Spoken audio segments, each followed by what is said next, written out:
Existe uma região do mundo que é muito conhecida de todos nós quando estudamos a história antiga, que fala de uma região que ficava entre dois grandes rios, o rio Eufrates e o rio Tigre. Era uma região entre rios.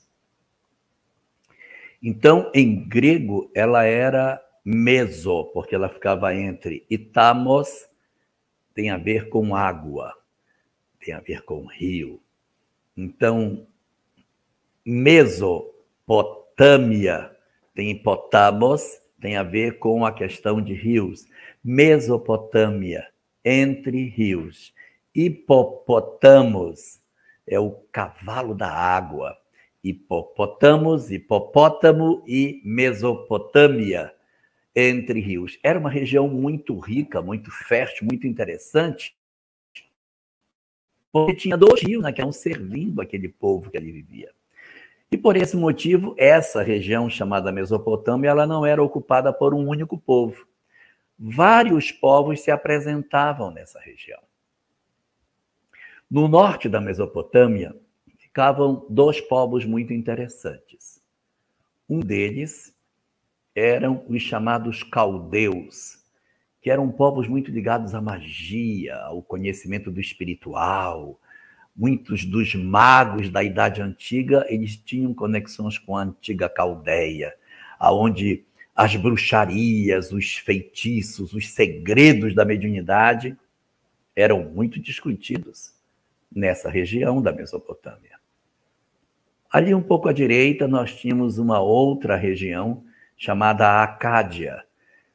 Os acadianos eram marcados por um povo valente, guerreiro, conquistador, grandes lutadores, invasores.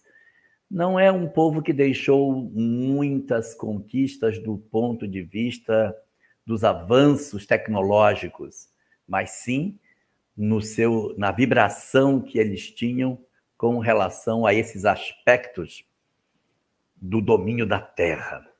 Boa noite, Camilinha, de Juiz de Fora, seja muito bem-vinda. Então, nós tínhamos no norte esses dois povos, os caldeus e os outros que eram os acadianos. No centro da Mesopotâmia ficava o povo que ficou mais conhecido, os babilônios. Os babilônios foram o povo que, de certa maneira, tinha uma tecnologia mais desenvolvida administrativa. Dali veio Nabucodonosor. Dali vieram grandes nomes da Mesopotâmia que deixaram um rastro de contribuição para a humanidade. Ali vieram grandes reis, mas, ao mesmo tempo, regimes muito autoritários. A Babilônia, durante um certo período, dominou aquela região ali do Oriente Médio. E no sul da Mesopotâmia, lá embaixo, um povo extraordinário, incomparável, chamado de Sumérios. Os Sumérios foram o primeiro povo a desenvolver a escrita. Sim, a humanidade saiu da pré-história para a história no sul da Mesopotâmia.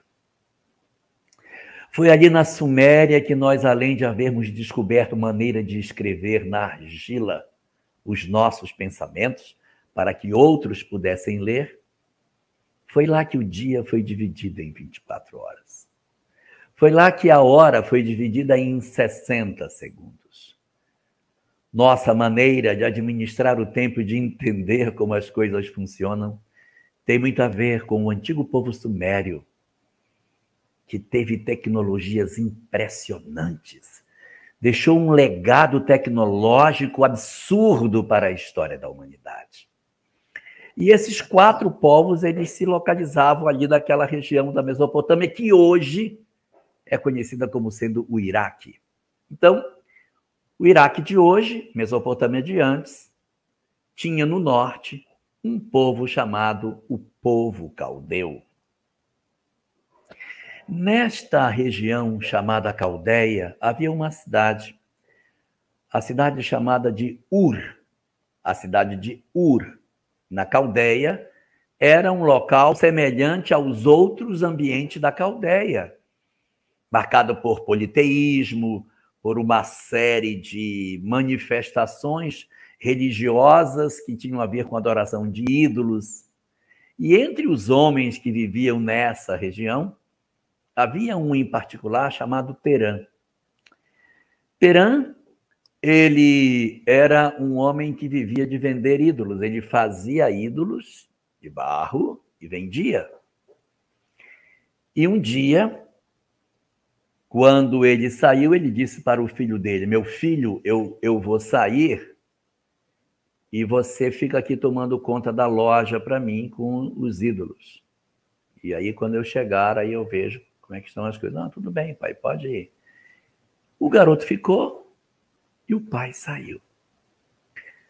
Quando o pai retornou, a loja estava toda quebrada. Os ídolos estavam todos destruídos. E o pai, indignado com aquele desastre na loja, perguntou ao garoto: como que isso aconteceu? Quem quebrou os ídolos? E o menino respondeu: foi esse aqui, pai. Ele pegou esse pau e quebrou todos os outros. E o pai disse: está brincando comigo? É impossível esse ídolo de barro pegar esse pedaço de pau e quebrar tudo. Onde você tirou essa ideia? E o menino disse: se o Senhor não acredita que o seu ídolo é capaz de fazer isso, por que o Senhor vende para os outros? E por que o Senhor acredita que eles possam ter algum poder, se o Senhor sabe que esses ídolos não têm poder algum? O pai ficou muito indignado com o garoto. E pouco tempo depois, o menino começou a ouvir umas vozes que dizia para ele que ele deveria deixar a terra de seu pai, a terra de sua mãe, a terra de seus ancestrais, e seguir para um lugar novo para onde ele iria. E nesse lugar novo onde ele iria, ele seria próspero. Ele teria uma grande descendência. E ali, ele poderia efetivamente multiplicar os seus filhos, que seriam mais numerosos do que as estrelas do céu. O filho de Terã, ouvindo a voz, decide então deixar Ur, na Caldeia, e dirigir-se para o lugar que essa voz dizia para ele, para onde ele deveria ir. A terra para onde ele deveria ir era uma terra nova, chamada de Palestina. O rapaz, o jovem, já casado inclusive, chamava-se Abrão. Abrão saiu da cidade de Ur, na Caldeia, no norte da Mesopotâmia, para dirigir-se, já casado com sua esposa Sarai, o nome dela tinha 5 letras, Sarai,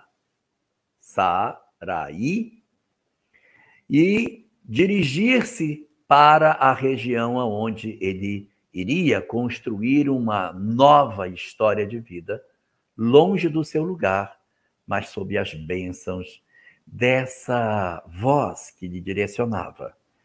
A voz que conversava com ele dizia ser a voz do próprio Criador. E assim, portanto, ele entendia sobre a existência de um único Deus e não os vários deuses que se acreditava na Caldeia. Abrão começou então a conjecturar sobre a possibilidade de que existisse um único Deus, um Criador para todas as coisas.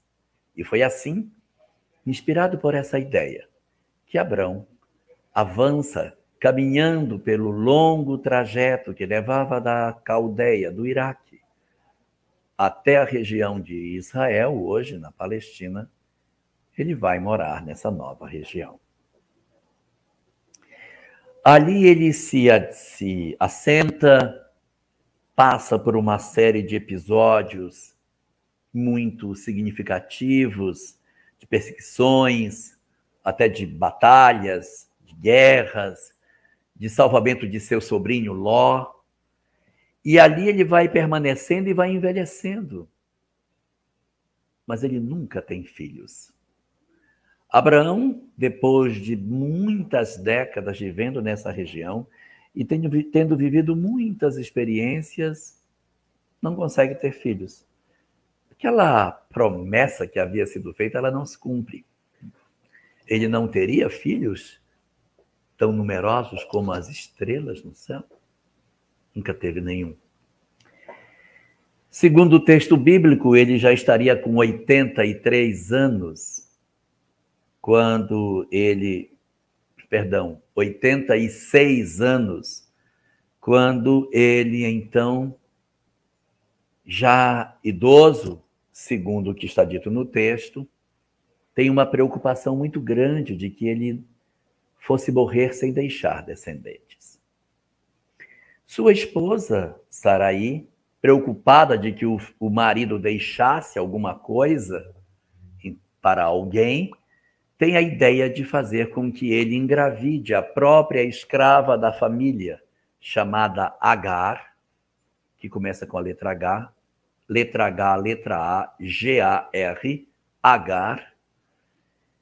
Sarai, então, propõe que Abrão engravide Agar para que, nascendo uma criança desse relacionamento, ela seria considerada como filha do casal. Abrão, então, engravida Agar. Nasce uma criança chamada Ismael, que se insere na família e é criado como se fosse filho do casal, e Agar continua na família. 13 anos mais tarde, Abrão já estava com 99 anos. E sua esposa, que era 10 anos mais jovem, estaria com 89. Nessa oportunidade, um anjo aparece para Abrão e diz a ele: a promessa que foi feita será cumprida. Você terá uma descendência muito grande, mas eu só tenho um filho, Ismael. Olá, Delci, muito obrigado. Vou mandar um abraço para ela. Então, na medida em que ele conversa com o anjo diz: você vai ser, sim, um homem de muitas oportunidades de filhos. Mas para que isso se concretize, você precisa mudar seu nome. O seu nome é Abrão. Vamos mudá-lo para Abraão, 2A. Ele era Abram e vira Abraham. Ele ganha um A a mais no nome. E segundo os rabinos, essa mudança no nome de Abrão para Abraão, que confere a ele a possibilidade de tornar-se o pai de todos. Ab, em hebraico, é pai. Abraão, o pai de todos. Abraão, então, torna-se capaz de ser pai de todos. E o anjo aproxima-se de Sarai e diz: você nunca engravidou por causa desse i no seu nome no final, Sarai. Vamos tirar esse i para que você possa conceber. Ela disse: mas eu já sou velha, eu nem menstruo mais, como que eu vou ter um filho? Para Deus é possível. Nada é impossível. E aí, segundo o que diz o texto bíblico, e a gente não está aqui para discutir a literalidade do texto, Sara, com 89 anos, e Abraão, com 99, concebem, e no ano seguinte, ele com 100 e a esposa com 90, eles têm o primeiro filho deles, chamado Isaque. Depois do nascimento de Isaque, Sara fica com muito ciúme de Ismael, porque Ismael iria, de certa maneira, ter a primogenitude, enquanto que o filho dela seria o segundo filho. Não herdaria, digamos assim, a percepção de ser o primogênito. Então ela constrange Abraão a expulsar Agar de casa com o filho. E Agar, então, é expulsa com o garoto de casa. O menino se cria. E o texto bíblico, quando se refere a ele, diz que ele se torna um arqueiro extremamente habilidoso. Ismael é um flecheiro preciso que não erra suas setas. Esse Ismael, no futuro, seria o espírito protetor do Brasil. O arqueiro continua tomando conta do Brasil. E não erra suas flechas. Acerta sempre o alvo.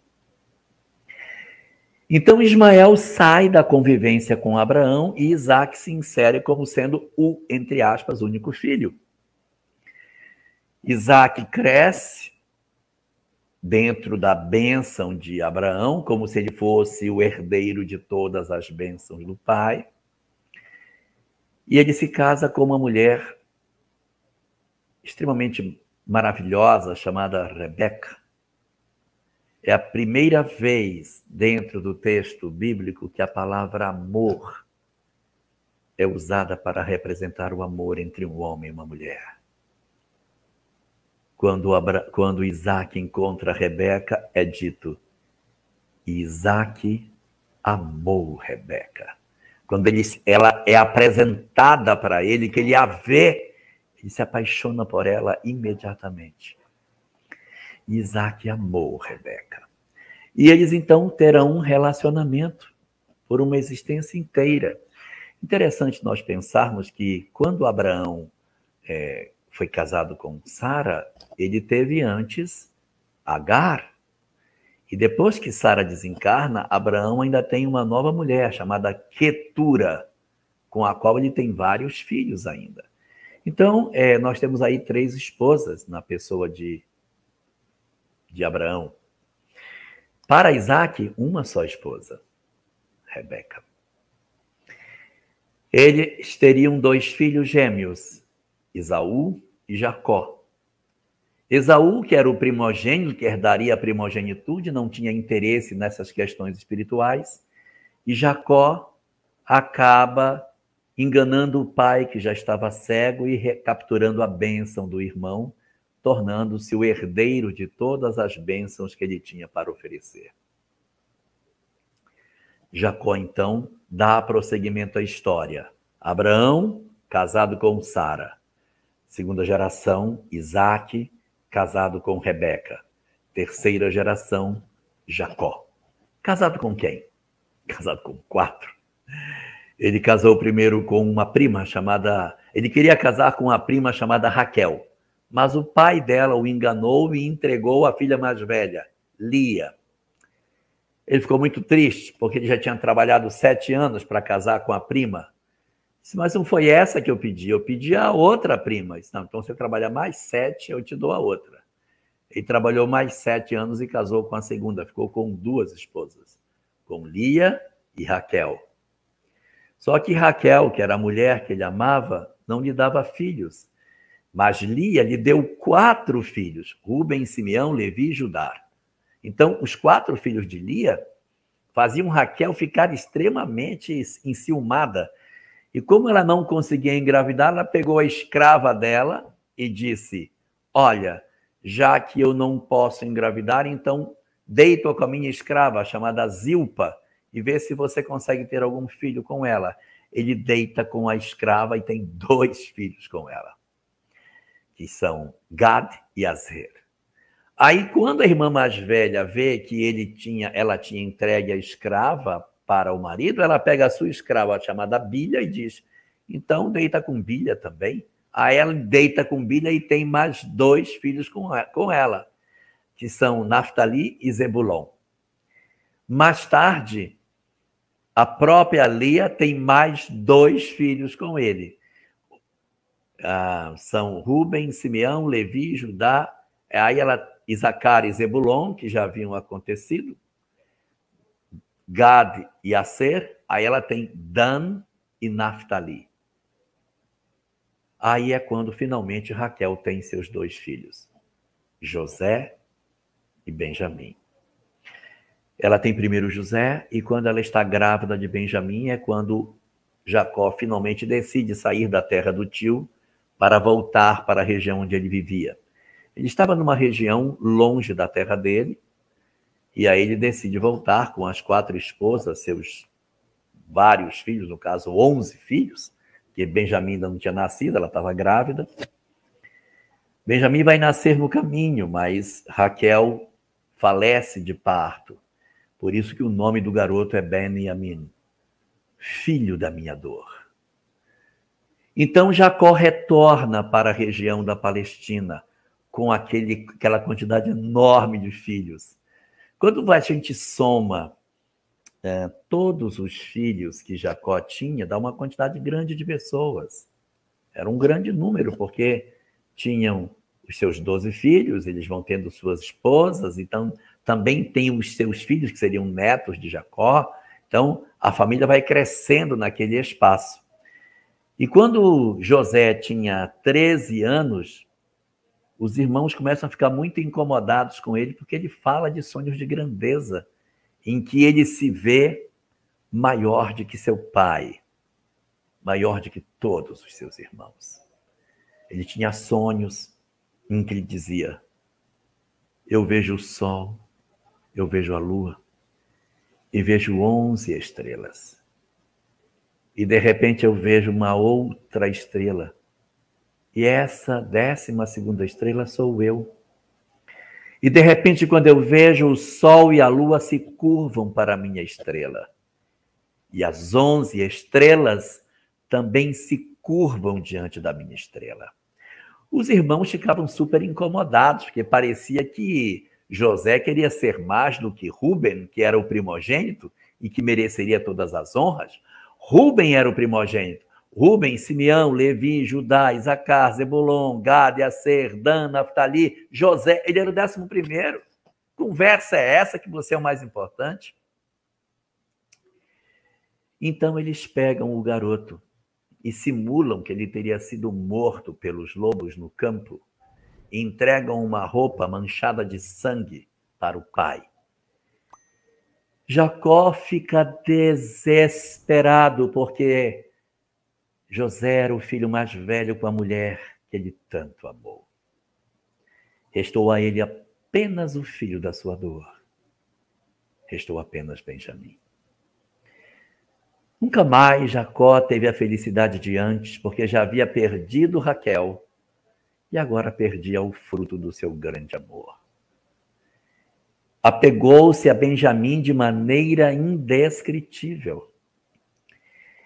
E o tempo se passou, e José, que foi vendido para o Egito, transformou-se lá, depois de um período de prisão, em primeiro-ministro do rei, do faraó, por haver interpretado o seu sonho.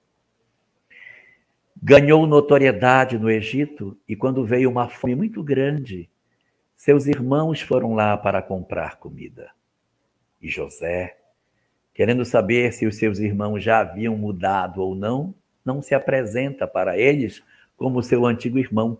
Fala em egípcio, conversa com eles como se ele fosse, na verdade, o grão-vizir e não José. E arma uma cilada para saber se os irmãos mudaram. E quando os irmãos percebem que ele havia prendido Benjamim, exatamente o último dos amores do pai, dizendo que ia fazê-lo de escravo, os irmãos se desesperam e se jogam aos pés dele, clamando misericórdia para que ele não fizesse isso, porque o pai já havia perdido a esposa que amava e já havia perdido o filho José, que era o seu grande amor, e se ele perdesse agora Benjamim, ele certamente não resistiria. Perdão, meu senhor, perdão, pegai meus 4 filhos como escravos, mas liberta meu irmão, por misericórdia, por amor ao meu idoso pai.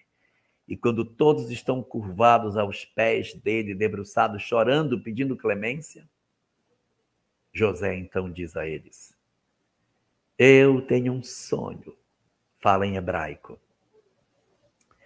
Eu tenho um sonho. Eu vejo um sol e uma lua e 11 estrelas. E o sol, a lua e as 11 estrelas se curvam diante da minha estrela. Os irmãos então se levantam e ele diz: eu sou José. manda buscar meu pai, para que estejam comigo e convivam comigo aqui no Egito. E aí, então, os irmãos convencem e Jacó, com seus 72 descendentes, eles eram 72 quando acontece a transferência, eles saem da Palestina e vão para o Egito. Neste momento, neste exato momento, Yama, o que foi que aconteceu? Abraão saiu da Caldeia para vir para a Palestina para ter a terra que Deus disse onde ele seria próspero. Ele vive ali, Isaac vive ali, Jacó vive ali. Mas eles decidem sair para o Egito. Quando eles saem para o Egito, a terra fica vazia. E é evidente que a terra é ocupada. Não existe sentido uma terra ficar vazia e ninguém ocupar. A terra foi ocupada. E eles viveram dias de muita prosperidade no Egito e não quiseram, evidentemente, voltar para a terra de Israel. O Egito era mais próspero, tinha mais tecnologia, eles tinham mais recursos, eles viviam uma vida boa. Então, quando de repente todo esse processo acontece, o que vai acontecer? Os hebreus, que estavam ali vivendo no Egito, uma questão importante. Só se tem sentido falar de hebreus depois de Abraão. Abraão é a pessoa que inaugura essa descendência de hebreus. Há algumas traduções para a palavra hebreu. Alguns dizem que hebreu significa Deus é único. E que ele era chamado de hebreu porque ele era portador de uma mensagem de que Deus era único. Por isso, hebreu. E há quem diga que hebreu significa mensageiro. Não importa. Importa que a gente chama hebreu tudo aquilo que sai de Abraão para baixo. Então, Abraão era hebreu, Isaac era hebreu, Jacó era hebreu, os filhos de Jacó eram hebreus. Aquelas 72 almas ali pertenciam a uma comunidade hebreia que tinha a ideia de um Deus único. Então, foi nesse momento que eles se transferem para o Egito, que a terra fica vazia e a terra é logicamente ocupada. Os hebreus vão viver de maneira muito confortável no Egito. E aí acontece um fenômeno amargo. Os anos se passam, José desencarna, e ele era o poderoso primeiro-ministro. Sucede-se várias gerações até que sobe ao trono do Egito um rei que não conheceu José. Está no capítulo 1 do livro de Êxodos. E subiu ao trono do Egito um faraó que não conheceu José. Como ele não sabia a importância que José tinha tido para garantir a não fome no Egito e a prosperidade incrível pela venda dos produtos cultivados antes da seca para tornar o Egito ainda mais poderoso, então ele decide que aqueles hebreus não tinham sentido nenhum de trabalharem ali sem serem escravos.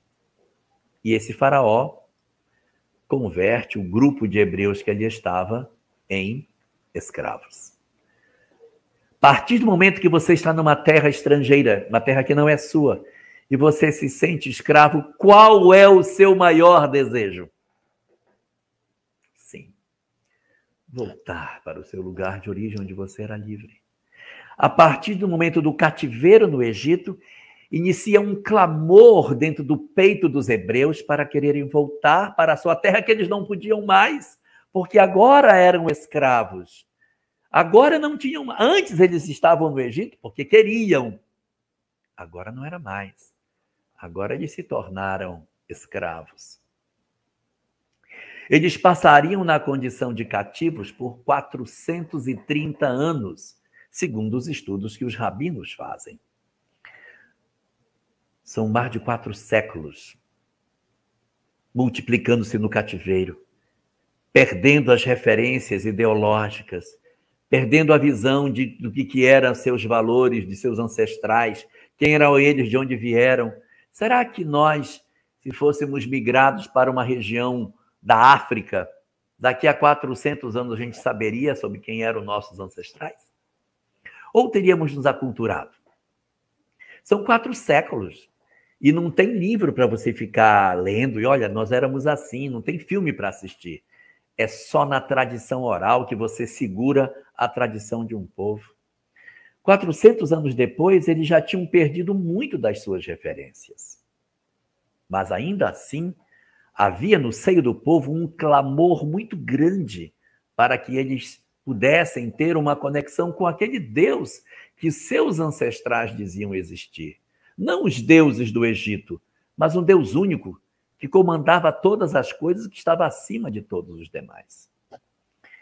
É depois desses 430 anos de silêncio, de dor, de cativeiro, de opressão, de tantas desgraças do ponto de vista físico para o povo hebreu, que vai aparecer Moisés.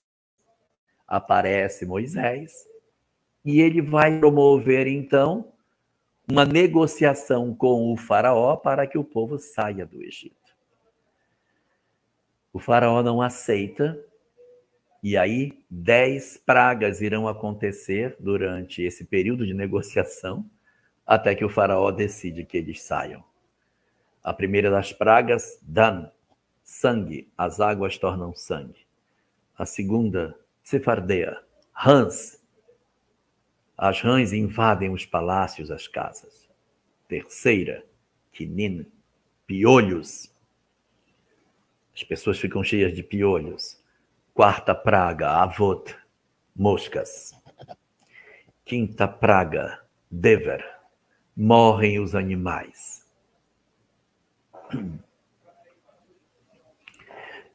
Morrem os animais. Depois, sexta praga. Na sexta praga, nós vamos ver Sherim, são as sarnas, as feridas. Sétima praga, Barad, granizo, que destrói todas as casas e construções, destrói as árvores, destrói a vegetação, deixa eles com mais fome ainda. Oitava, Arbe, gafanhotos. Nona praga, Rocher, escuridão, fica tudo escuro. E a última das pragas, Makat Bechorot, a morte do primogênito. Com a morte do primogênito, o faraó não suporta, porque seu próprio primogênito teria sido também alcançado por essa praga. Liberta o povo de Israel e eles saem. Para onde eles vão? Para que lugar eles vão? Depois de 400 anos, poderiam ir para cada lugar, não é verdade? Poderiam ir para tantos cantos. Mas eles dizem não. Existe uma promessa que foi feita a Abraão, de que ele nos daria uma terra, a terra prometida. E motivado pela ideia de que existia uma terra prometida, que era a terra da onde eles haviam saído, eles empreendem uma caminhada de retorno para a antiga Palestina. Saem os escravos do Egito na direção de Israel, novamente. Eles saem do Egito para Israel. Se você for andar a pé do Egito para Israel, não demora 40 anos.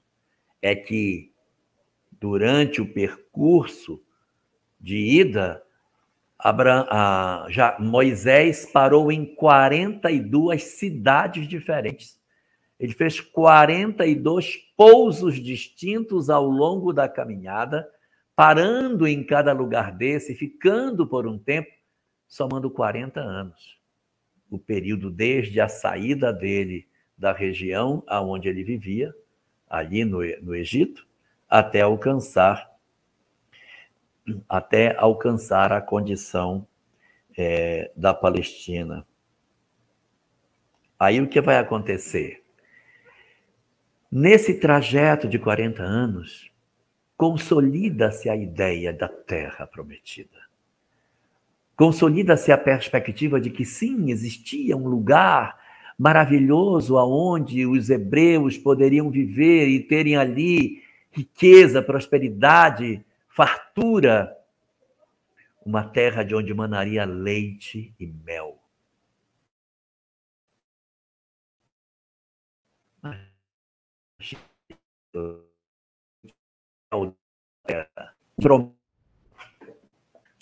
Uma série de promessas são feitas segundo aquilo que Moisés escolhia daqueles que com ele se comunicavam. Nós tínhamos, então, ali uma relação de Moisés com algumas divindades que conversavam com ele. Quem eram esses espíritos que comunicavam? Seria o próprio Deus? Moisés falaria, então, com o próprio Criador? Seria Deus que falava com Moisés? Ou seria alguém em nome de Deus que conversaria com Moisés? A razão está a dizer que não era o próprio Criador que falava com Moisés, mas entidade de uma determinada evolução espiritual muito elevada, que se comunicava com Moisés e que apresentava determinados valores, determinados conceitos espirituais que eram entendidos como sendo o próprio Senhor, o próprio Criador. A gente vai encontrar várias posições dos próprios rabinos trabalhando esses conceitos.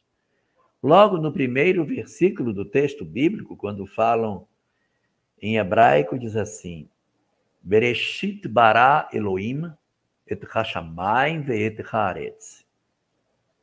No princípio criou Deus o céu e a terra. É assim que está traduzido.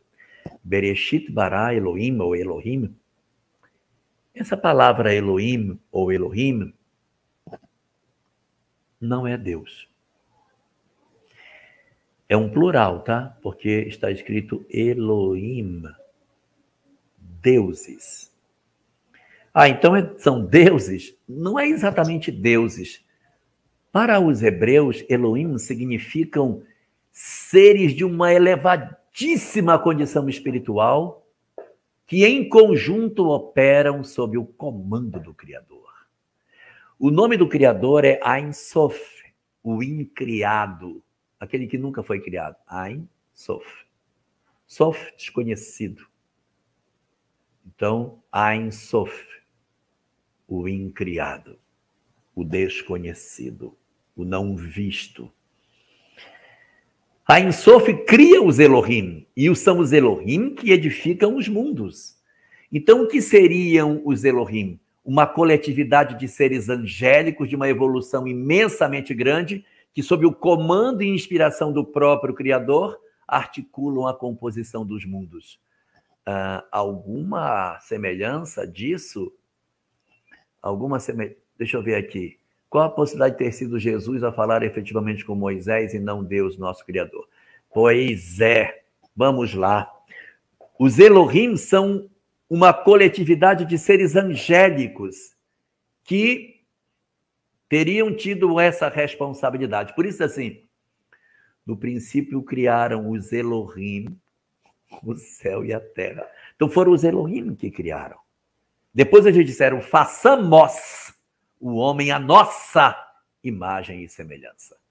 O que demonstra que era uma relação coletiva. E quando a gente pega o primeiro capítulo da obra Evolução a Caminho da Luz, a gente vai ver que existe logo dito que uma coletividade de seres angélicos realizaram o trabalho de construção da edificação da Terra sob o comando de Jesus como seu governador planetário. Pois é. O Criador não era. Quem conversava com Moisés, no entendimento da doutrina espírita, não era. Seria Jesus? Pode até ser. Mas não é preciso que seja. Ele tinha uma quantidade de auxiliares, de seres extremamente evoluídos que poderiam fazer esse trabalho.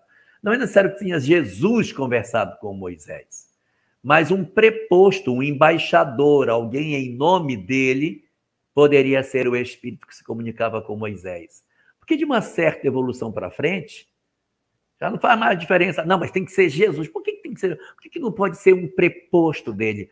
Um espírito extremamente evoluído para comunicar-se com Moisés. Então, a razão está a dizer que ser Jesus não é impossível, mas é desnecessário que seja dessa forma. Desnecessário. Muito bem. Aí, o que vai acontecer por conta desse processo dos Elohim? Eles vão construir aquele planeta, vão fazer toda essa edificação e existirá uma relação de Moisés com essas entidades, que nós não sabemos ao certo quem é. Se alguém disser que era Jesus, está errado? Não, não é impossível, mas não há necessidade de ser. Mas pode-se afirmar que espíritos extremamente evoluídos, em nome do governador planetário, conversavam com ele. E nessas conversas, coisas interessantíssimas eram apresentadas e a ideia de que a terra prometida seria entregue exatamente em função da obediência era muito forte. A Torá, que é o conjunto das 5 obras de Moisés, que compõe a estrutura básica do judaísmo, está cheia de promessas com relação à ideia de que a obediência do povo a essa lei garantirá fartura, chuvas na hora certa, as colheitas de maneira correta, que a terra dará seu fruto, as árvores darão seu fruto, haverá chuva, haverá tudo, os insetos, os animais daninhos não se apresentarão. Se obedeceres às minhas determinações, se obedeceres os meus ditames, é só pegar o capítulo 26 do livro de Levítico, que a gente vai encontrar todas as promessas que aconteciam no sentido de fortalecimento dessa questão sobre o envolvimento dos espíritos no fortalecimento da ideia dos judeus de que eles estavam sendo, sim, protegidos por essa lei que eles apresentavam.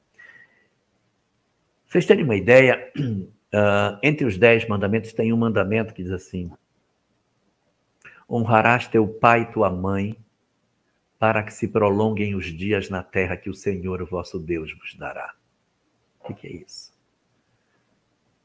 Exatamente pelo fato de nós valorizarmos pai e mãe, família, cuidarmos desses laços familiares, o Senhor nos fará permanecer na terra que Ele nos dará por mais tempo. Cuidar de família era um elemento importante para que se permanecesse na terra.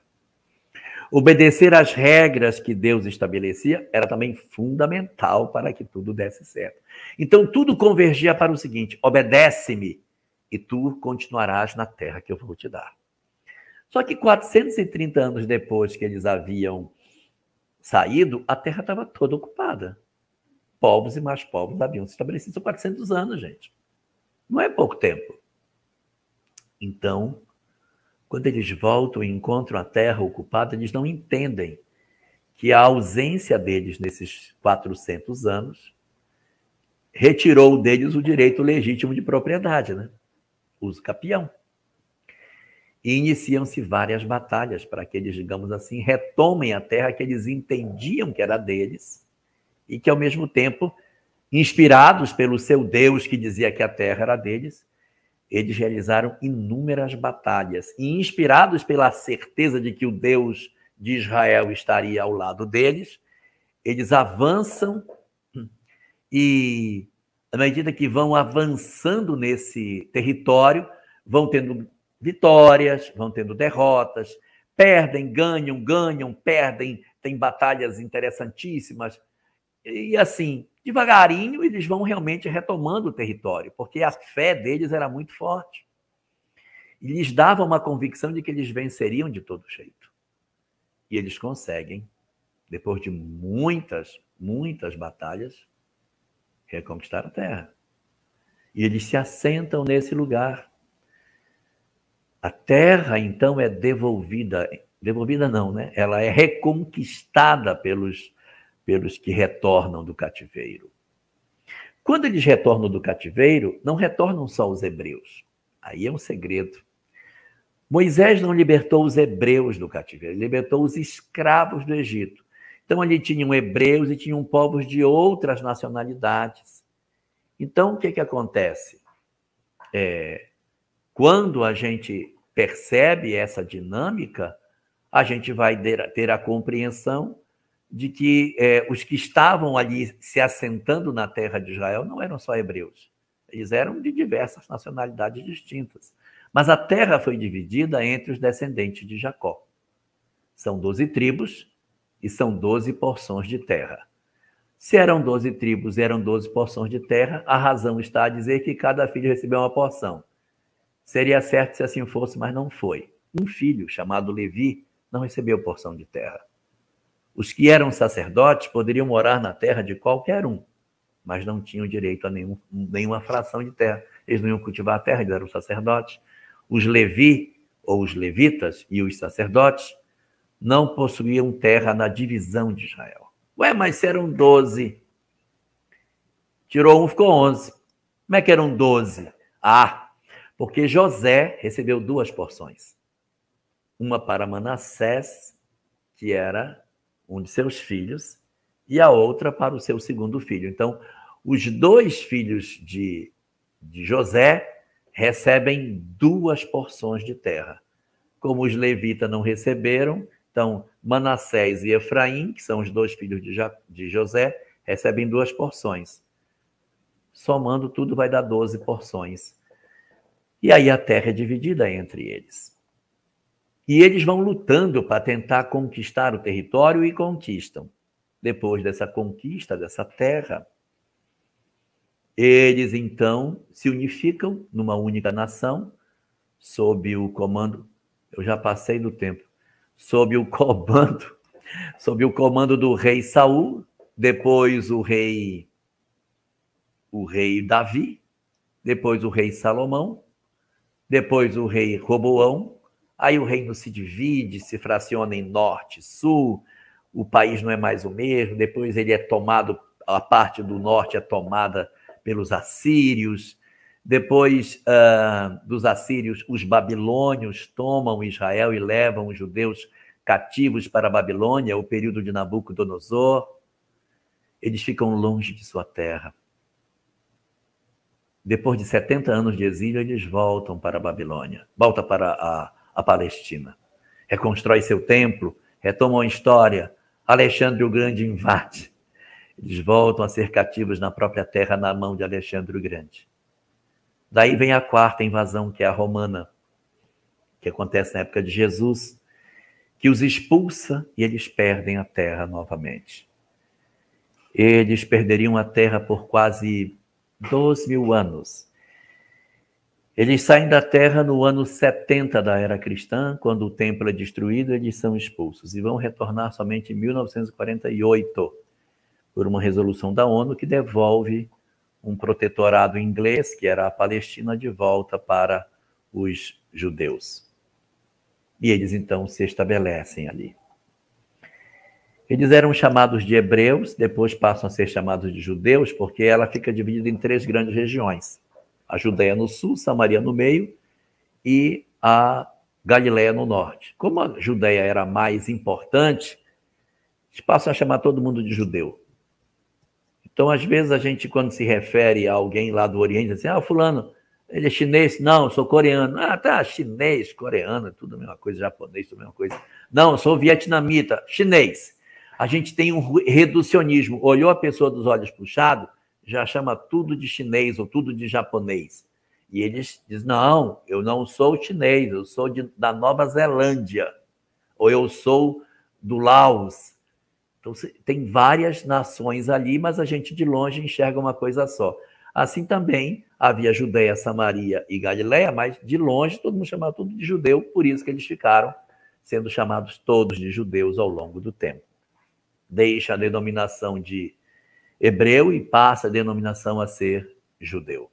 E aí, então, nós chegamos no tempo atual em que a leitura que a doutrina espírita nos faz sobre essa terra prometida não é a leitura de uma terra física. Na época dos judeus, eles poderiam até entender que era uma terra física. Mas hoje, com a doutrina espírita, a terra prometida não é um pedaço de terra. A terra prometida é o mundo de regeneração. A terra prometida, a terra fisicamente falando, ela poderia ser interpretada como a terra prometida na visão dos judeus lá atrás. Sim, porque eles queriam um chão para plantar, uma terra para ter. Mas hoje nós, com a concepção espírita que temos, observamos que a terra prometida, a terra que a gente vai habitar, a terra que onde vai haver efetivamente leite, mel, haverá paz, prosperidade, chuva, etc. Não é uma terra física, não é um pedaço de chão. É a construção de uma terra onde os homens sejam perfeitamente. Hoje essa terra prometida pode ser espiritual se alcançarmos a perfeição. Eu não diria a perfeição, Yolanda. Eu não diria la perfección.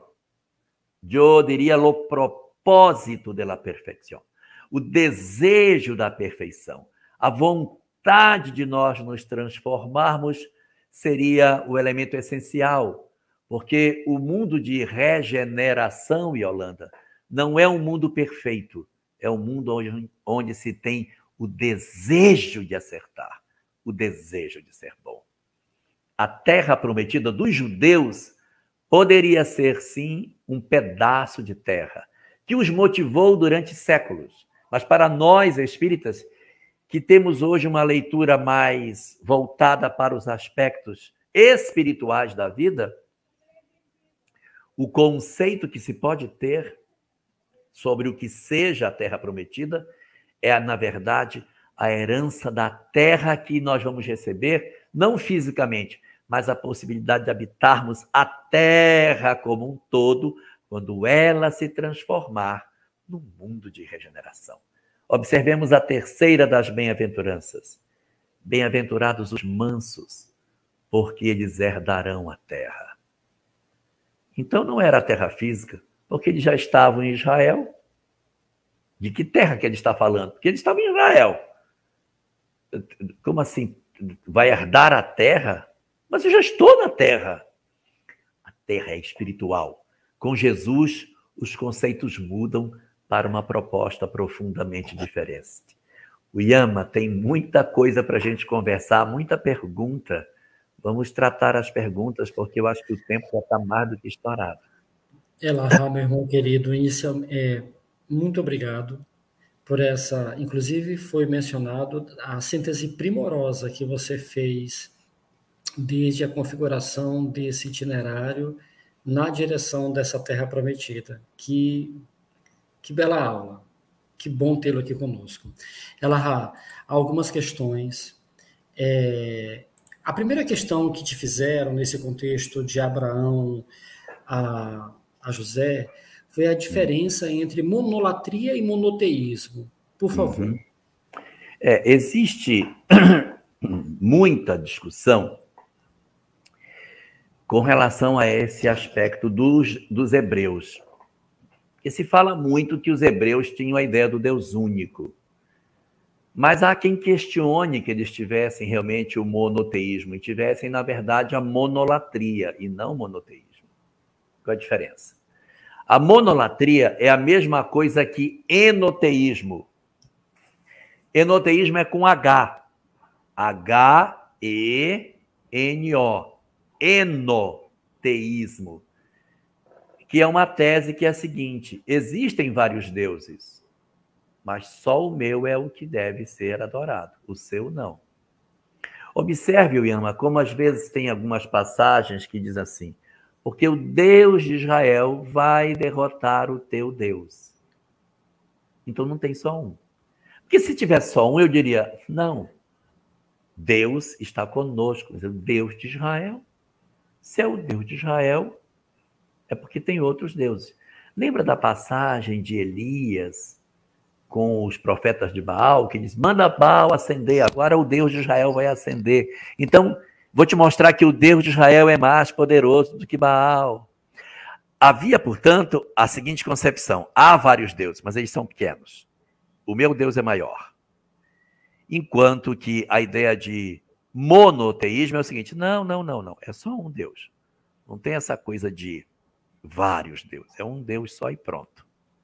Elahá, essa explicação convém ou não aquela passagem que Jesus diz que ninguém pode servir a dois senhores, ou a Deus ou a Mamon, agradar-se a um e não ao outro? Se aplica ou não àquele contexto?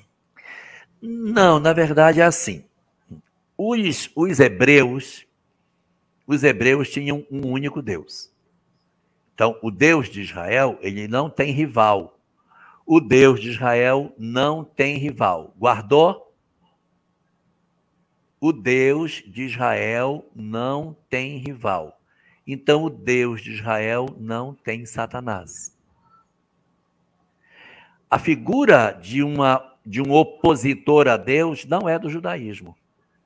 Se você pegar a Torá, não existe nenhuma entidade para rivalizar com Deus. Deus é soberano e acabou. Ponto. Quando diz que ele é único, é porque não tem ninguém para rivalizar com ele. Ele rege absolutamente só. Ele não tem rival. A figura de Satã, que a gente tanto cultiva, em hebraico, ela é muito usada, essa palavra. Ela significa adversário, opositor. Se eu fosse fazer uma tradução mais próxima da literatura espírita, eu chamaria de obsessor. Não é uma entidade que rivaliza com Deus.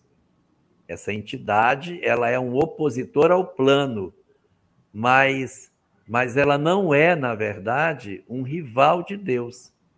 Ele é apenas um opositor. Quando os judeus são levados cativos para a Babilônia e ficam ali durante 70 anos escravos na Babilônia, eles têm uma nova doutrina de Zaratustra, chamado por nós de Zoroastro. Na doutrina de Zoroastro, ou Zaratustra, existe o maniqueísmo. Para existir o bem, tem que existir o mal. Porque o claro só existe porque tem o escuro. O certo, porque tem o errado. Deus, porque tem que ter o oposto. Então surge a ideia do maniqueísmo, da ideia de que tem que ter um lado tem que ser opositor do outro. Aí surge a figura de um rival de Deus. É quando aparece no texto a figura de Satã. Só que Satã não ombreia com Deus. Ele é um opositor, mas ele não é igual. E aí você vai encontrar uma parábola. A parábola... Isso, Camilinha. Deus é único e Satã é o opositor do homem. Ponto, acabou. Tá vendo? A Camila, ela fez parte da codificação kardeciana, que os espíritos superiores, eles têm o poder de síntese, né? Então a Camila resumiu aí numa frase o que eu ia demorar 10 horas para dizer. Mas é isso mesmo, Satã é opositor para os homens. Por isso que a palavra obsessor encaixa bem nessa fala de Satã. E a gente usa em hebraico a palavra Satã para opositor, não para uma entidade mitológica que tem força e que conspira contra Deus, ora vence, ora perde. Tem essa não. Ele é um opositor, ele opõe aí os objetivos dos homens. Então tem uma parábola, a parábola de Jó, que Deus e o Satanás fazem uma aposta se Jó suportaria ou não a pressão. Deus faz uma aposta com Satanás. Não, não tem ninguém que suporte pressão. Aí Deus tem um cara que suporta pressão. Quem? Jó. Você pode fazer com Jó o que você quiser que ele não vai reclamar.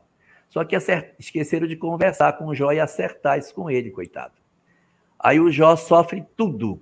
O Jó perde os bens, perde a mulher, perde os filhos, as filhas, perde as propriedades, perde a saúde. Vai no fundo do poço.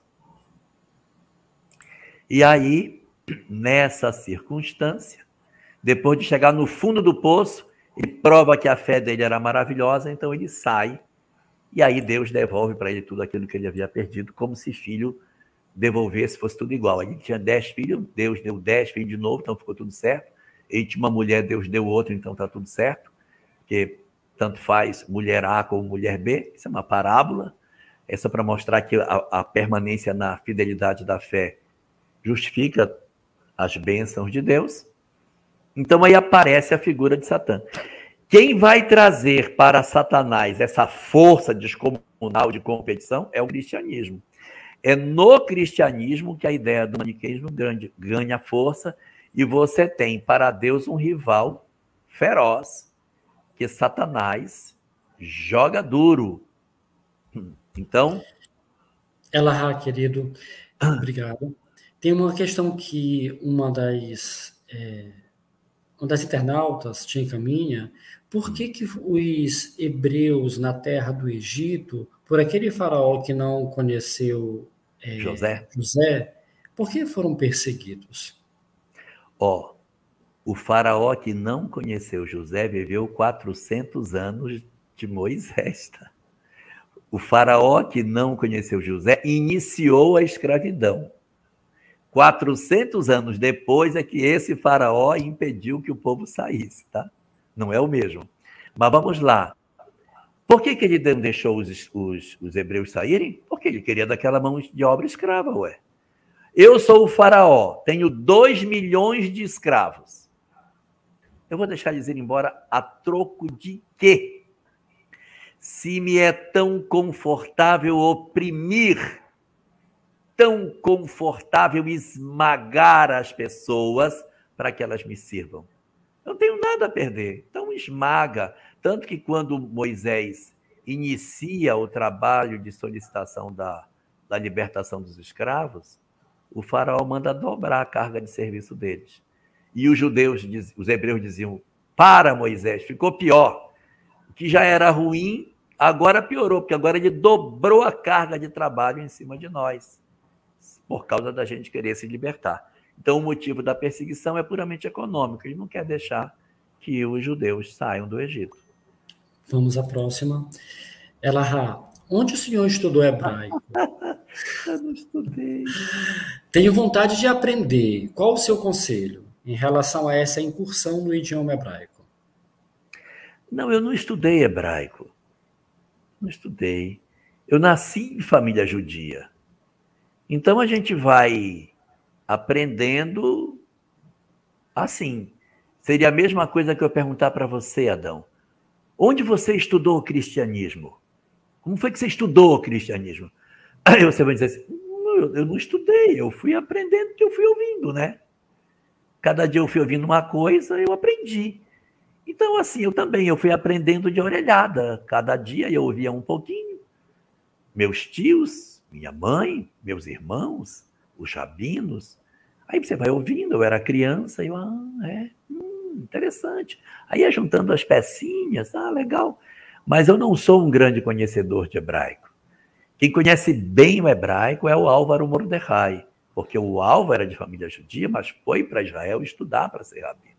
Passou anos, fala o hebraico fluentemente, domina, lê nos originais em hebraico, tem cultura hebraico, viveu no meio da comunidade hebraica por muitas décadas. Então, ele tem realmente verdadeiro conhecimento judaico. Eu não, assim, debruçado numa janela, ouvia o que as pessoas falavam e fui aprendendo um pouquinho aqui, um pouquinho lá. Se você quer aprender hebraico é uma coisa. Estudar hebraico é a língua.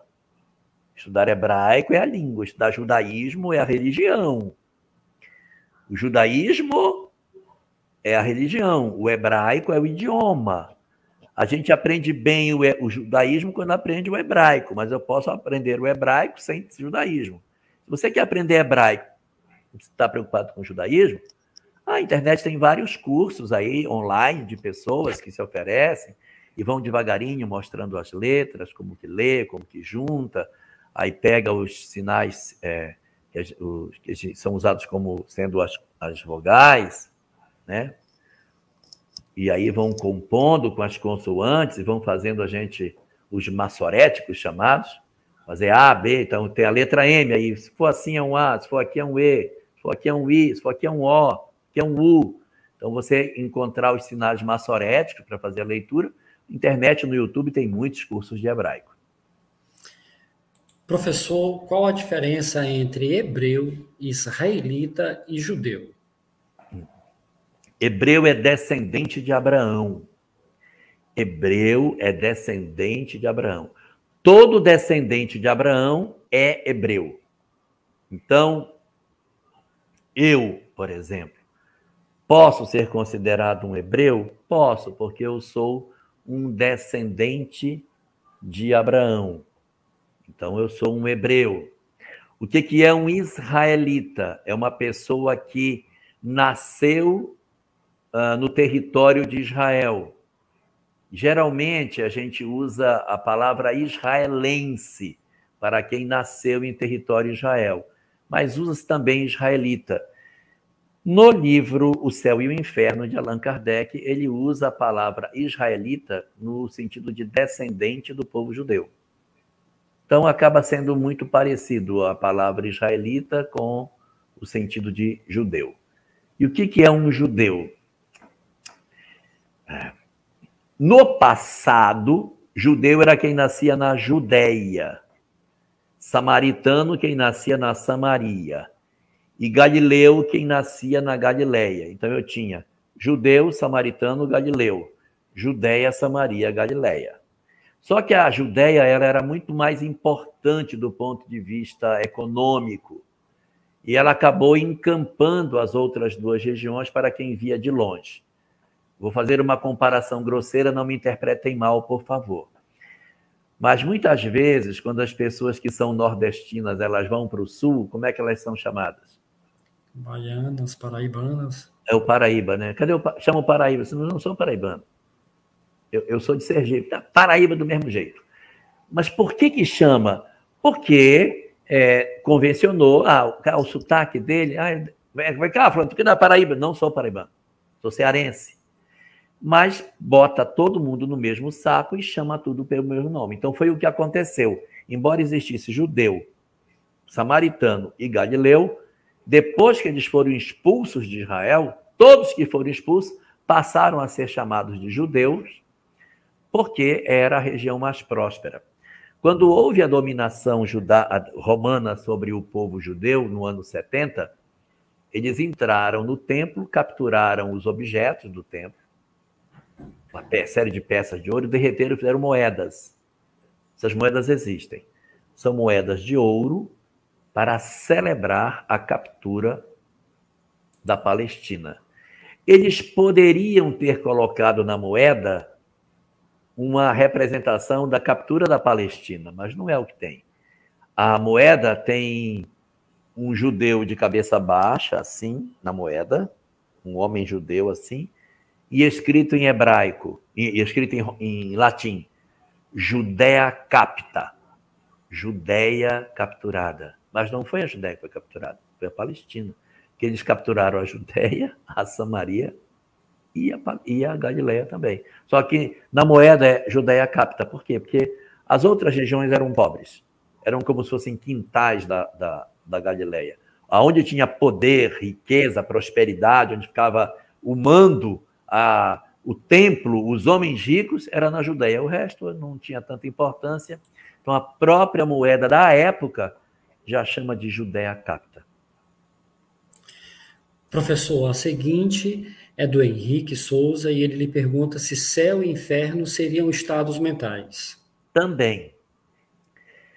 Céu e inferno são estados mentais também. Por que eu digo também?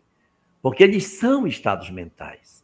Só que os espíritos se atraem por similitude. Então, uma série de espíritos que têm um estado mental de céu se juntam.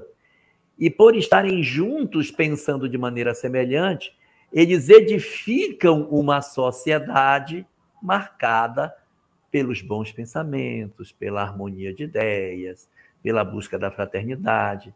E o céu que está dentro de cada um, que é um estado mental, se irradia para fora deles e constrói espaços, constrói colônias, ambientes espirituais que expressam o que está dentro deles. A mesma coisa acontece com os que estão perturbados.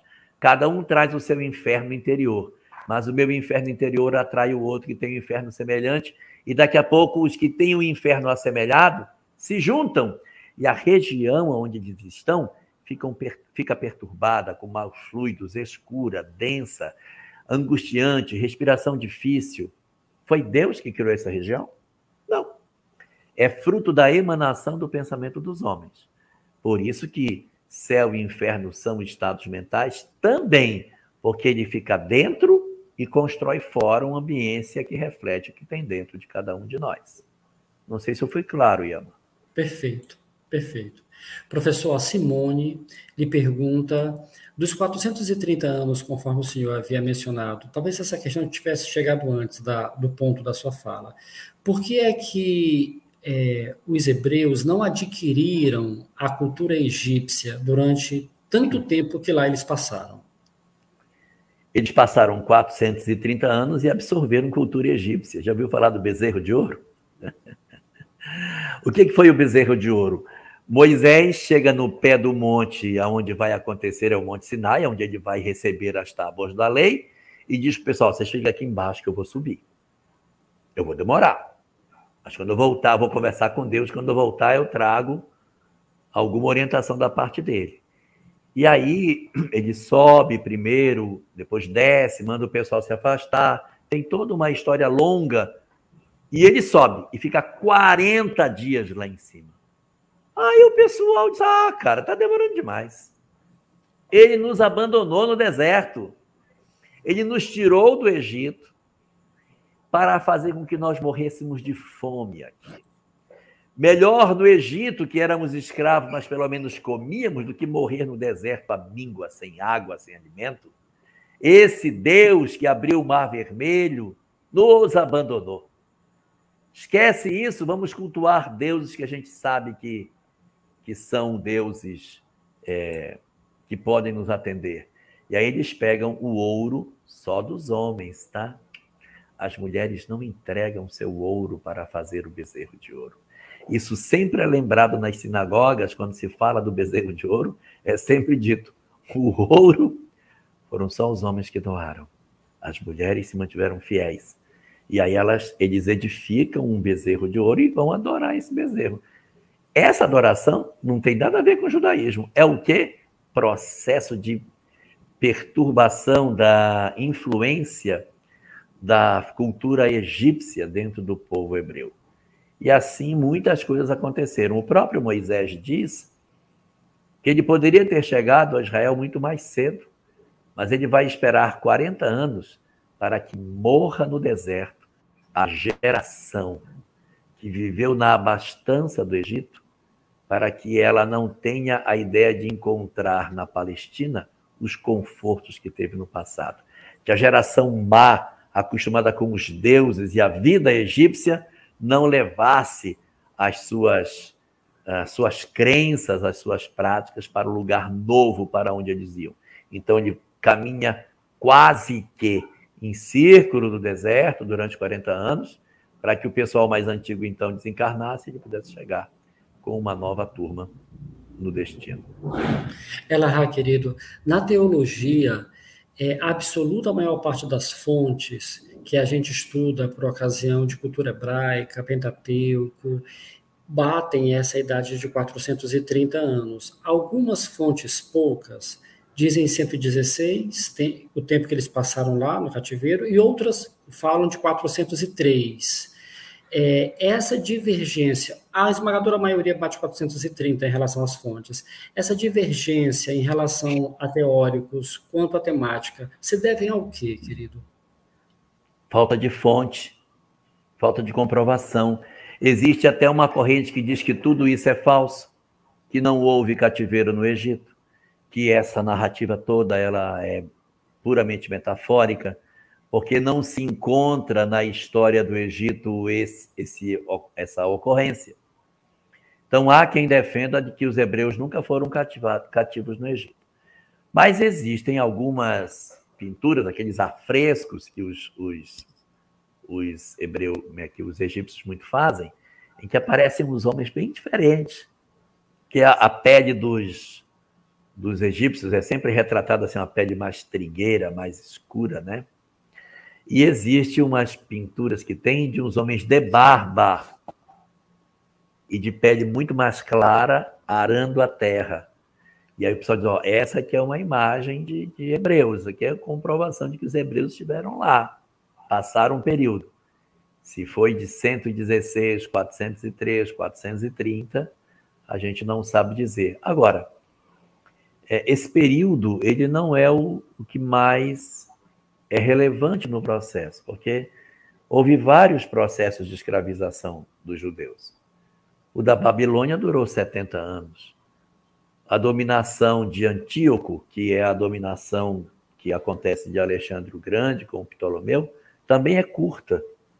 A dos romanos é que vai ser mais longa, porque ela acontece desde o ano 63 antes da era cristã, que é quando os romanos invadem a Palestina, até o ano 70. E depois que eles expulsam, aí é que piora, porque os judeus ficam sem pátria, vão enfrentar a Idade Média fugindo de lugar para lugar. Por que o judeu trabalha tanto com ouro, com pedras preciosas, com diamantes?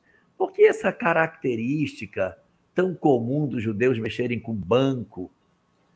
É porque eles não podiam ser proprietários de terra, porque eles não eram de nenhum país, eles eram sempre mal vistos em todas as nações que eles chegavam. Então, eles não podiam ter terra. E a qualquer momento eles poderiam perder tudo que tinham. Então, nas feiras, eles vendiam pedras preciosas. Eles colocavam um pano e vendiam as pedras. Comprava pedra, vendia pedra. Havia uma confusão, o cara pegava o pano pela ponta, plum, botava no bolso, acabou. Pronto, não tem mais nada. Aí ele ia embora. E não podia ter terras, não podia ter propriedade, era tudo alugado. A mesma coisa, por que eles se tornaram banqueiros? Porque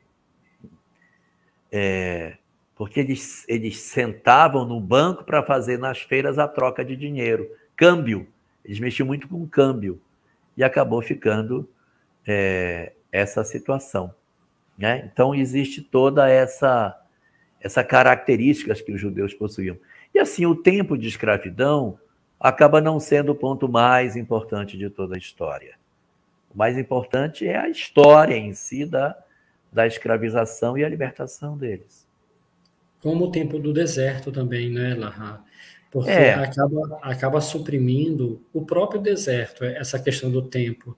É como se a gente se ocupasse com a casca da banana e esquecesse o fruto. O deserto é uma coisa essencial, não necessariamente se foi 40 dias, 40 anos, 3 anos. Tem muitos 40 no texto. O dilúvio são 40 dias e 40 noites. Eles andaram 40 anos no deserto.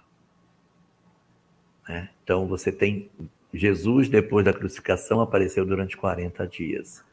Durante o período em que ele é tentado no deserto, ele fica 40 dias também. Existem muitos 40. 40, segundo os cabalistas, significa muitos. Um bocado, incontável, um negócio muito grande. Aí chama lá o 40. Elahá, nossa próxima questão vem do Henrique, e ele te pergunta se as idades seculares de alguns personagens bíblicos, como era contada em relação aos anos que nós conhecemos hoje?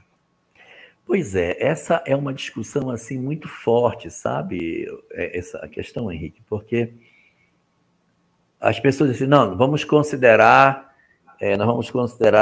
como se fosse anos. Aí não, mas Adão viveu 930 anos. Aí não dá. Não, Matusalém viveu 969 anos. Não dá. Então não pode ser anos. E aí você tem, assim, personagens que viveram 500, 700 anos. Fica bem esquisito. Aí, depois de um certo período, os anos começam a diminuir. Então, depois do dilúvio, os homens passam a viver um tempo mais curto. Os homens anteriores ao dilúvio viviam muito tempo. Então, algumas justificativas que se tem para isso é o seguinte, que esse número não pode ser tomado como um número literal. Não pode ser tomado. Tá, mas se ele não quer tomar no literal, por que eles viviam tanto? Porque a Torá não fala de vida após a morte. Você não tem vida após a morte na Torá. A única vida que tem é a vida física. Então, qual é o sinal de bênção de Deus? Vida longa. Os salmos, quando se referem à questão de bênção de Deus, sempre se referem à vida longa. Urebani ulefanecha shalom Israel. E tu verás os filhos dos teus filhos e a paz virá sobre Israel. Yevanecha Hashem mitzion urebetu Yerushalayim. Se tu cumprires os meus mandamentos, eu mandarei a paz sobre Jerusalém. E tu verás os filhos de teus filhos e a paz virá sobre Israel. Então, essa visão de que tu verás os filhos dos teus filhos era o grande trunfo para a obediência a Deus, porque uma vida longeva era um sinal de bênção. Então, essa ideia de que você vai viver muitos anos e tu vai contemplar os filhos dos teus filhos num mundo sem antibiótico, sem um remédio para dor, sem um médico fazer uma cirurgia, sem quase nenhum recurso da medicina, você chegar na idade adulta era uma vitória. E você ter uma vida longeva era mais raro ainda. Então, a gente não toma esses números de maneira literal. Não pode tomá-los. Eles representam um sentido de longevidade. E se você pegar a história de todos os homens que a gente tem na Bíblia, eles têm um momento que eles têm um encontro com Deus. O tempo depois do encontro com Deus é sempre maior do que o tempo antes do encontro com Deus. Mostrando que quando a gente encontra Deus, a nossa vida é muito mais longeva. Então, existe essa interpretação, né? Por exemplo, quando Noé começou a construir a arca, ele tinha 100 anos. Quando ele começou.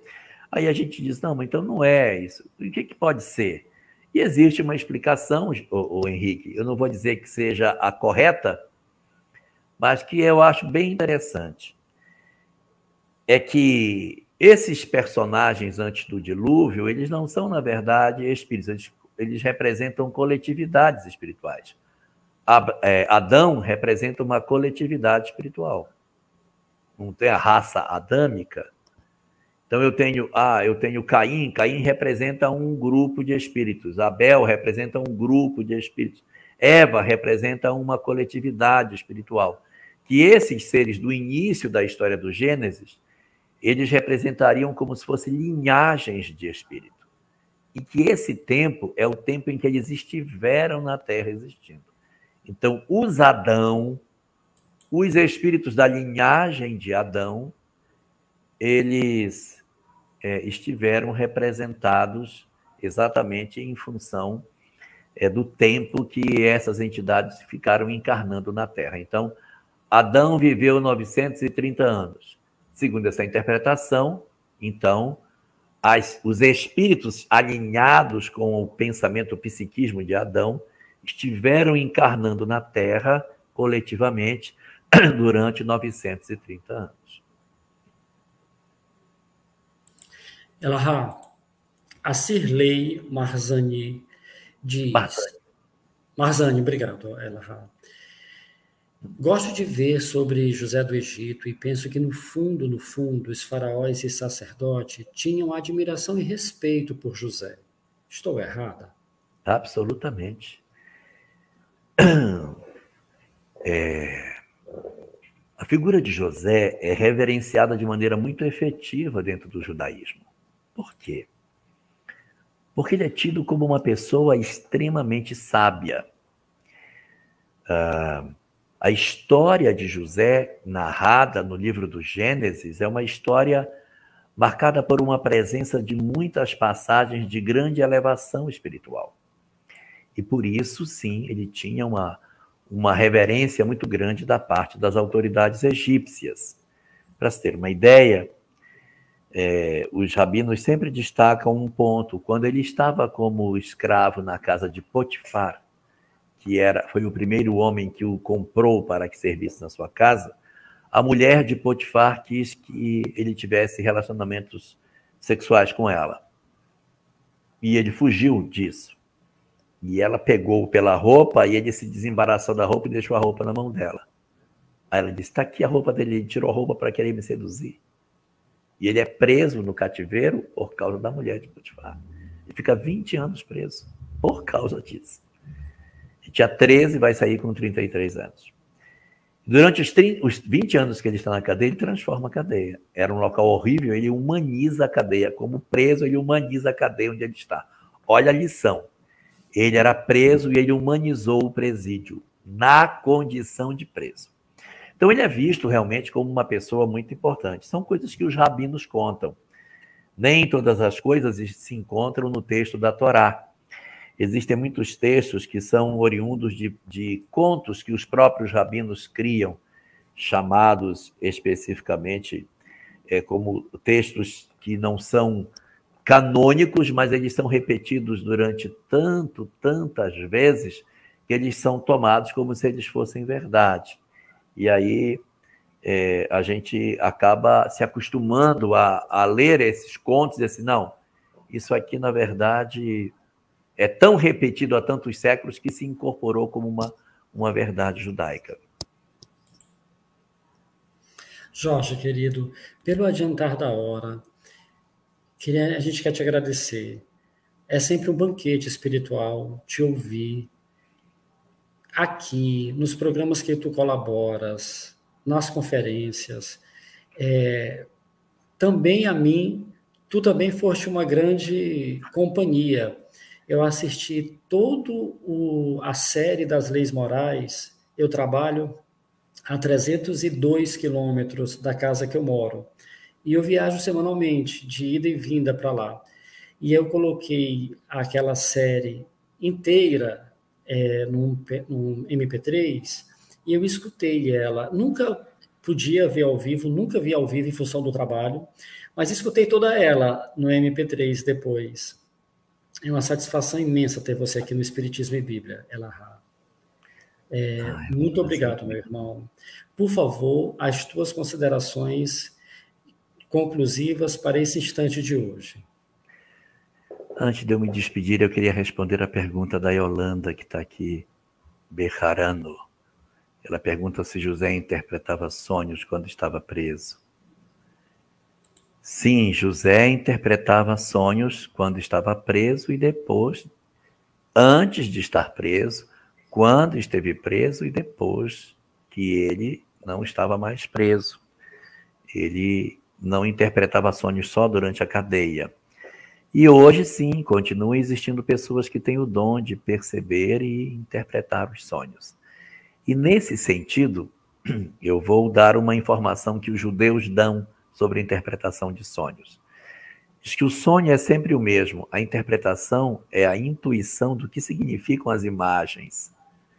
Que eu posso pegar um sonho e apresentar para 10 pessoas, e cada uma delas fazer uma leitura diferente. Mas o verdadeiro intérprete de sonhos é aquele que é intuído pelos bons espíritos a dar o sentido exato do que significa cada símbolo que o sonho tem. Porque os sonhos que o faraó teve e que José interpretou, outros também interpretaram, mas José foi o único que deu a interpretação correta para os sonhos que eram dados.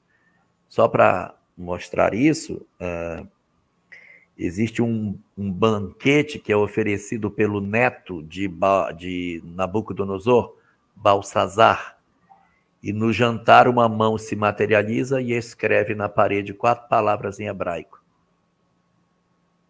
Mene, mene, tekel, farsin. Mene, mene, tekel, farsin.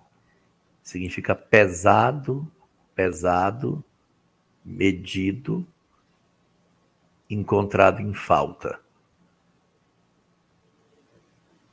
Não. Mene, mene, medido, medido. Tekel, encontrado quebrado, faltando falta. Farsim significa dividido. Dividido, cortado em pedaços. Então, os sábios vieram e não conseguiram interpretar. Quando Daniel chegou, disse, não, quem interpreta não sou eu, o Senhor é que me dá a interpretação. Eu leio e o Senhor é que me diz, eu não interpreto. Eu apenas registro o que o Senhor me conta. Aí ele disse, mene, mene, pesado, pesado, ou seja, o seu reino foi medido, avaliado, pesado, pesado. Tekel, faltando um pedaço, e foi encontrado em falta. Farsim, será todo dividido, ou seja, você foi avaliado, seu reino está em falta e por isso ele vai cair. Os persas dominarão o seu império. Na mesma noite, o império persa invadiu e destruiu o império babilônico. Elahá, só para quebrar o protocolo, a Iris pergunta para você por que Deus tinha tantos nomes sobre a cultura hebraica. Não, não tinha. Ele só tinha um. Ele só tinha um.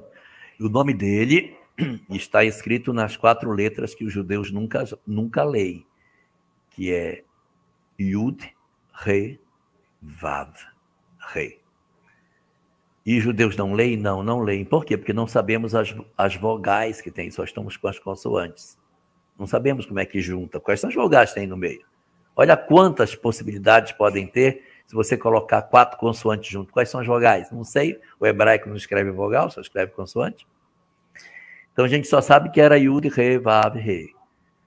Ah, mas eu já vi vários nomes para Deus. É verdade, mas não são nomes, são atributos. É como dizer assim, o misericordioso, o bondoso, o eterno, o criador, o guardador, o protetor, o soberano. É esse o sentido. Então, um dos primeiros nomes que a gente tem é Elohim, que significa o criador, que eu já comentei que, na verdade, é um atributo dos criadores. Existe um outro que é muito usado, que é Shaddai, aquele que me guarda no seu peito. Shaddai é escrito com 3 letras em hebraico, Shin, Dalet e Yud. E forma uma sigla. Shin é de Shomer, Dalet vem da palavra Daletot, e Yud, Israel. Então é Shomer Daletot Israel, guardador das portas de Israel. Então, quando a gente diz Shaddai, está dizendo o guardador das portas, aquele que protege. Isso, Yud, Rei, Vav, Rei geralmente é apresentado assim, como YH, WH, mas não era. Era um Yud, um Re, um Vav e um Rei. Aí as pessoas já deram tentativa de colocar o que significa isso, aí já tem, e tem várias traduções para isso, mas os judeus nunca se atreveram a dizer como era o nome. E quando eles se referem ao nome dele, sempre citam as letras, como se nós fôssemos crianças, no momento pré-silábico, no qual nós não sabemos juntar as letras para ler alguma coisa, porque nós não temos capacidade para ler Deus, então apenas citamos as suas letras. Mas ele é chamado de Hashem, o nome, ele é chamado de várias denominações diferentes. A Marta nos lembra que o querido Elahá está no Pinga Fogo às segundas-feiras e ela tem acompanhado e aprendido muito com as participações do Elahá lá no Pinga Fogo pela Web Rádio Fraternidade.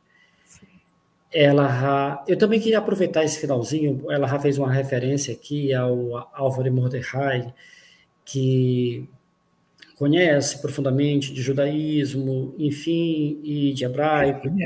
O Álvaro esteve conosco, tem uma live dele falando sobre a fé em Jó, aqui no canal Espiritismo e Bíblia. Esteve aqui já, contribuindo com o canal, e vale a pena a gente conferir depois aqui, Fé em Jó, no canal Espiritismo e Bíblia, pelo TV Espírita Cristo Consolador. Elahá, meu irmão, suas palavras conclusivas para esse instante, por favor. Então vamos encerrar, né? Quero agradecer a oportunidade e dizer a todos que todos esses conhecimentos não são para que a gente apenas saiba. É para que a gente desenvolva em nós a certeza de que nós não estamos sozinhos. Para que diante dos nossos processos de escravização que a vida nos impõe, os períodos que parecem que não vão ter mais fim de opressão sobre as nossas vidas, em que o faraó parece nos ter tomado e nos escravizado de maneira que a gente não consegue encontrar porta de saída, que a gente não desista dos nossos propósitos superiores, porque se nós perseverarmos, ainda que demore, nós teremos a condição de nos libertar de nós próprios. O homem novo vai se libertar desse faraó, que é o nosso orgulho, que tenta nos impedir de irmos para a terra prometida da paz. Que a gente não desista de nós próprios e nem dos outros, e guardemos a certeza de que, por sermos almas imortais, nós um dia alcançaremos a terra prometida. Ainda que demore, Ainda que a nossa escravidão seja muito demorada, não percamos a fé. Somos espíritos imortais e caminhamos lentamente para o processo de libertação. Todas as dores passarão e nós alcançaremos a plenitude na medida em que amarmos e nos libertarmos das nossas imperfeições. Elahá, meu irmão, gratidão. As portas do Espiritismo e Bíblia estarão sempre abertas a você. Gratidão, meu irmão querido. A vocês que aqui estiveram conosco, nosso muito obrigado de igual modo, e a vocês que aqui estarão, nosso muito obrigado também. Elahá, gente querida, fiquem com Deus. Paz e bem.